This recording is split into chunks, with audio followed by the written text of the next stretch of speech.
Assalamualaikum warahmatullahi wabarakatuh. Halo semua, pada kesempatan kali ini kami akan membagikan refleksi tentang penerapan nilai-nilai berakhlak yang bisa kita lihat dalam sosok Ibu Retno LP Marsudi, Menteri Luar Negeri Republik Indonesia yang ke-17. Ibu Retno Lestari Priani Marsudi adalah perempuan pertama yang menjabat sebagai Menteri Luar Negeri Indonesia sejak tahun 2014. Sebelumnya, beliau berkarir sebagai diplomat sejak tahun 1986. Mari kita lihat bagaimana Ibu Retno mencerminkan nilai-nilai berakhlak yang merupakan akronim dari berorientasi pelayanan, accountable, kompeten, harmonis, loyal, adaptif, dan kolaboratif.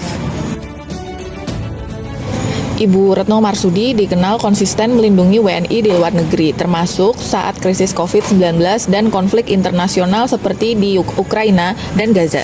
Beliau menekankan perlindungan warga negara sebagai prioritas diplomasi Indonesia. Akuntabel. Dalam setiap pernyataan publik, Bu Retno Marsudi selalu tampil hati-hati, transparan, dan bertanggung jawab terhadap kebijakan luar negeri Indonesia. Misalnya, dalam isu Palestina, beliau dengan tegas merujuk pada konstitusi dan hukum internasional, menunjukkan sikap diplomasi yang kuat dan terukur. Sikap ini mencerminkan nilai akuntabel dalam berakhlak, yaitu menjalankan tugas berdasarkan keahlian, data yang valid, dan pemahaman mendalam terhadap hukum. Bu Retno bukan hanya mewakili negara, tetapi juga menjadi contoh profesionalisme yang berintegritas di panggung dunia. Dengan pengalaman lebih dari 30 tahun sebagai diplomat, serta lulus dari Universitas Gadjah Mada, juga pengalaman mengenyam pendidikan di Den Haag dan Oslo, Ibu Retno adalah bukti nyata kompetensi dan penguasaan substansi dalam bidang hubungan internasional. Harmonis. Nilai harmonis yang dapat diteladani dari Bu Retno ialah cara berkomunikasi yang baik dengan berbagai pihak. Salah satunya dapat kita lihat dalam kegiatan Bisa Sambut yang dilakukan di kantor beliau, yang mana transisi yang dilakukan sangat hangat dan kekeluargaan. Hal ini mencerminkan kepemimpinan beliau bisa merangkul semua level. Nilai harmonis ini tidak hanya tergambar dari internal organisasi beliau saja, tapi juga selalu melekat dalam perannya sebagai Menteri Luar Negeri di kancah internasional yang berprinsip 1000 teman terlalu sedikit, 1 musuh terlalu banyak. Beliau sangat menjunjung tinggi amanah sebagai perwakilan negara. Dalam banyak kesempatan, beliau menyatakan bahwa posisinya adalah untuk menjalankan amanat konstitusi, bukan kepentingan pribadi.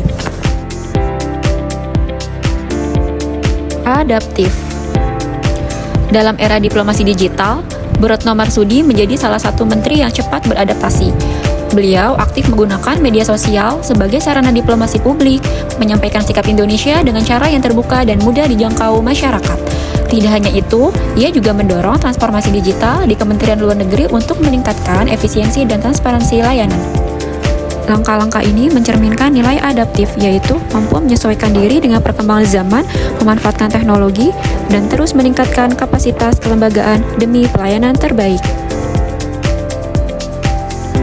Ibu Retno aktif menjalin kerjasama internasional, termasuk dalam forum ASEAN, PBB, G20, dan berbagai pertemuan multilateral lainnya. Ia mendorong solusi damai lewat kolaborasi, bukan konfrontasi. Saya memilih Bu Retno karena beliau selalu mengedepankan dialog dan perdamaian dalam penyelesaian konflik. Nilai harmonis dan kolaboratif yang beliau tunjukkan sangat relevan dengan tugas kita bersama dalam menjaga kerukunan umat di tengah keberagaman. Bagi saya, Bu Retno adalah figur yang berorientasi pada pelayanan. Contohnya adalah ketika Bu Retno mengevakuasi WNI yang berada di negara konflik. Bu Retno selalu bergerak sigap dan cepat. Hal itu menjadi inspirasi bagi saya yang sehari-hari melayani tamu dari berbagai perguruan tinggi keagamaan Islam dari seluruh Indonesia. Beliau mengajarkan bahwa pelayanan publik itu harus manusiawi dan sigap. Bu Retno itu kompeten banget, tapi tetap rendah hati. Gaya bicaranya jelas, santun, dan penuh isi. Mirip seperti guru di madrasah. Buat saya, beliau menginspirasi bagaimana seorang ASN bisa cerdas sekaligus beretika. Yang saya kagumi dari Ibu Retno adalah loyalitas beliau terhadap bangsa. Di forum internasional, dia berani membela nilai keadilan tanpa takut tekanan. itu mengajarkan saya bahwa ASN harus setia pada nilai, bukan hanya jabatan. Menurut saya, Bu Retno adalah contoh ASN yang akuntabel, di mana setiap langkah diplomatiknya bisa dipertanggungjawabkan dan dijelaskan. Di Kementerian Agama, saya juga dituntut untuk melayani masyarakat dengan penuh tanggung jawab dan transparan. Disitulah saya belajar sosoknya dari beliau. Sosok Retno LP Marsudi menunjukkan bahwa nilai-nilai berakhlak bukan hanya slogan, tetapi benar-benar bisa diterapkan dalam pelayanan publik, bahkan di tingkat global. Semoga kita bisa meneladani semangat beliau dalam menjalankan tugas secara berintegritas dan berdampak. Sekian dari kami, terima kasih. Wassalamualaikum warahmatullahi wabarakatuh.